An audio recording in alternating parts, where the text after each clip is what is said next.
looking here. My scan made me want to tell you to shorten that professional summary, but there's not much I want to take out. Um, you could, I think it's up to you there. You can keep it if you want. It's like still, a few lines longer. No one's going to scan it, right? So they're going to scan below. Um, but on the whole, because you've got some good stuff here, it seems to be an interesting component of your resume. I'll come back to some design principles as we go, but of course, like one of the editing concerns is, concision. So the education, all sections are strong. You got a lot to work with. The education section is great. I don't like this. I am talking about design again. I'm skipping all over the place, but that's okay. This section with the white spaces could be filled, right? Like we could just have Wayne State University. Probably Wayne State should be bold if you have major bolded, graduation bolded, GPA bolded, yes. So bold Wayne State, move your major over here, kind of in line with this one, and your expected graduation here. Then you have nice space here between relevant coursework. It probably can move up a line, which would keep you from cramping so much at the bottom there too. The relevant coursework is great. It would be really nice if you could. I know differential equations and matrix algebra honors is not going to be something that you could shorten, I don't think, but it's annoying that you have this one extra line here. Unless you could just say, differential and matrix algebra is kind of a short. If there's a more colloquial short form for that, nobody's going to care that much anyway. It would be nice to just get that down to one line. Alternatively, you could just cut a couple courses because I don't think they're going to need to see quite that many, right? You're just selecting relevant coursework. That would give you more space. And you can see actually, we're talking more about design issues, so we're pretty far along. Like, there doesn't really need much of an editing. You've got great active verbs all the way through. You've got a nice diversity of active verbs, and they match the job posting and that you have really well. So you're in good shape. Yeah, that's it. If you can tighten up the professional summary, if you read it and you think there's a way to tighten it up a little bit, go for it. One thing stands out for me that you could tighten up is, you don't need to say searching for an internship to enhance engineering skills through practical experience if that's what you're doing. You can just jump right into saying, I have an academic affinity for all chemistry, physics, and mathematics topics. With a strong inclination, you need, to persevere and efficiently see projects through.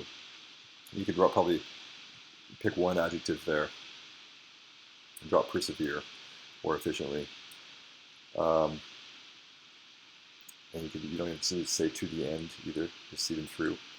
Don't be afraid of including first person here and there. I like the end though, interested in both research development and manufacturing. So you can see that you can probably tighten it up by at least a line, right? Which maybe even a line and a half, which would look better. So we're talking about appearances mainly. In terms of your reader-centered strategy, so I looked at your cover letter. I'm just going to pause it. You have the first half of a good reader-centered strategy in your well-crafted resume, which looks like you put quite a bit of time into pretty recently, right? Whether it's in this class or partially before. Your cover letter, single-spaced. That's the only thing I'll say about formatting here. Check the formatting examples in the book again. Get your subject line right. And then, instead of saying given the qualifications for the PDP Chemical Engineering Summer 2017 internship position you laid out on the BASF website, say given qualifications such as A, B, and C, just selectively, right? Then keep going with that sentence.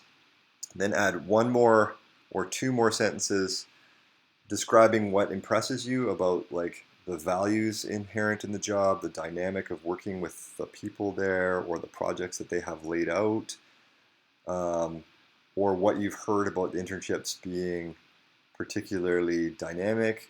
Like imagine you're kind of interviewing them for a second. You seem like in a good position that you could probably select an internship at this point, which is not asking too much. And So describe a little bit what's going on there. That's significantly more reader-centered. It's about them. It's about the reader, not about you.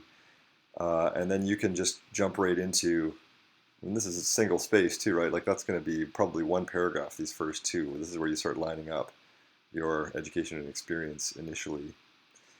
Um, I'm a big fan of the dash here, just grammatically, but some people won't be. Just replace those with commas. As of now, I've had a variety of work experience in projects. Maybe you want to say engineering projects, um, comma, both academic and professional. Or you could just say, as of now, I've had a variety of work and paid work, or just work and engineering projects. So you're being redundant there, academic and professional. I've had a variety of academic and professional projects and work experience, period.